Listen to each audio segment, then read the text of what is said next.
back, everybody. I apologize if there's any wind going on. This is the 6-month review of the Specialized Tarmac SL8.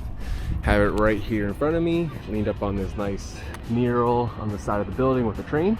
I'm going to go over what I've done so far since the last video, which is only one thing, and then we're going to go discuss what I like about the bike, what I dislike about the bike after 6 months of ownership. It's been about 1,000 miles or so, and the reason why it's only 1,000 miles over the course of 6 months is I bought this bike towards the end of the cycling season, which was about October, November time frame. Winter hit, cold outside, didn't ride the bike, was mainly doing an indoor trainer. And then now that we are back in spring weather, so the start of cycling season, at least in the DMV area, we are back on the tarmac.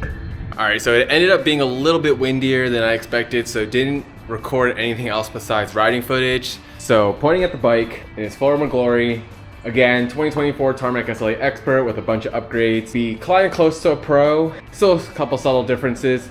So the one upgrade I ended up doing was the 120 stem with a -12-degree angle. The stock one is a 6-degree or -6-degree angle. So this one's gonna be a little bit steeper, and then the extra 10 millimeters of length. So far, so good. I probably could have cut a little bit more brake cable than I initially did, but it's all good. Doesn't really hinder anything. Getting into the bike itself, after about 1,000 miles, I can say this is probably the most comfortable bike that I've owned. I've owned a few bikes in my short cycling career of a few years, so Giant TCR, Scott Addict RC. I still have a Merida Reacto. I should do a review on that one because that's a not so common bike here in the United States. I had a BMCT machine temporarily, Giant Contende R1, and then hybrid bike here and there. But for a road bike, all-rounder, this is by far my favorite bike. Handling on this thing is great. It soaks up the vibrations very well on the road.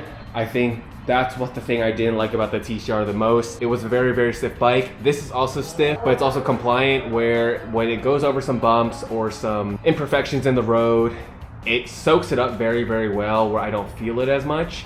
And I think that translates over to a longer period when you're riding.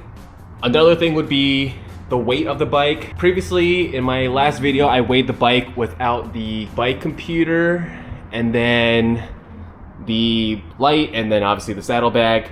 Got about 16.5 pounds, if I'm not mistaken, 7.5 kilos. So some water bottles, the saddlebag, and so on and so forth. Definitely gonna add a little bit of weight, but I know with the bike computer and then the light itself, it should be around 7.7 kilograms, if I'm not mistaken. Again, this is the Expert model, same frame as the Pro, but different from the S-Works. I think they use a 12R carbon, this is a Fat 10R. And the fact that I can get a size 58 down to that weight is really impressive in my opinion.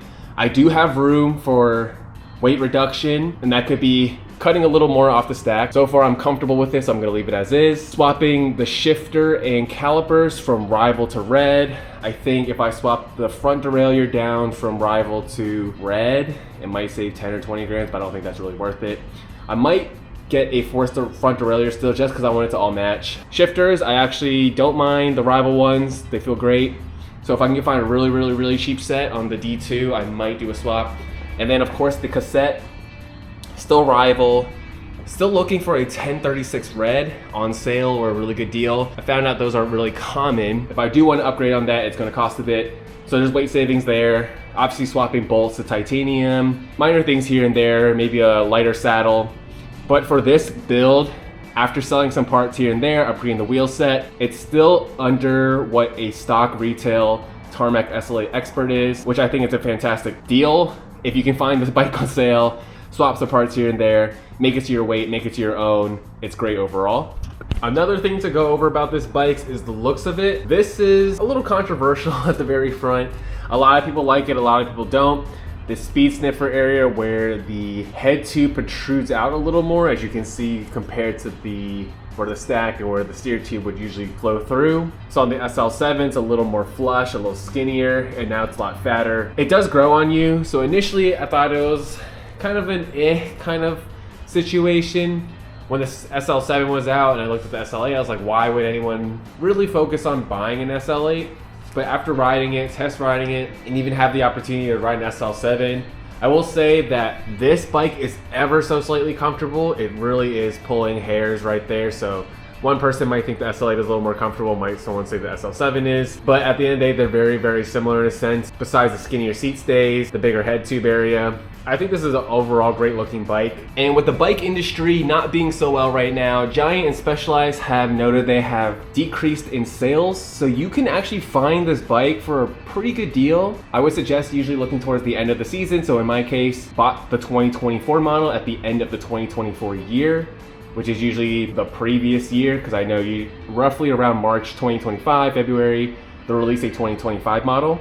And you can generally find the same thing. The only difference would be a colorway, maybe a little swap a group set here and there from maybe 105 to Rival or like Ultegra and Forest, depending on whatever the color scheme is and the availability of the group sets at the time. You can find a pretty good deal on a Tarmac SL8. Again, I would not pay full retail price unless you're looking for a specific S-Works model that has a really, really cool paint scheme you really like. Even then, I know you should be able to haggle with a dealer, maybe get like 10% off. Any discount is better than no discount. With that in mind, I really, really do enjoy this bike. After 1,000 miles, I can say I don't have any itch to move to anything else so far. I very rarely ride my Merida Reacto. Again, I want to do a review on that, give you guys an idea on what it's like to have that bike with little to no support from that brand here in the US. And again, Merida has a 49% ownership of Specialized, so they do technically, quote unquote, make Specialized frames. At the end of the day, they're pretty similar in a way. Yeah, I think this bike is comfortable. It holds the speed really well. I'm comfortable on the descents, on the climbs, everything so far. Really, really great bike. Curious to know what your guys' thoughts on this bike. If you're watching this review, I'm assuming you are interested in looking at a Tarmac SL8, or you're just interested in watching bike videos or whatever on YouTube. So I really want to hear your comments down below. If you plan on picking up a Tarmac SL8, if you own one, how many miles you have on it, what do you think of bike so far compared to all the other bikes that you've owned? And that's pretty much it for the 1,000 mile review. Hopefully we'll have another year review of this bike. So towards the end of the cycling season, hopefully we'll have closer to 3,000 to 4,000 miles by then. I've been ramping up on triathlon training a little bit, so a little bit of swimming and running here and there, which cuts into the biking. Besides that, really appreciate you guys tuning into this video, and I hope you guys have a good one.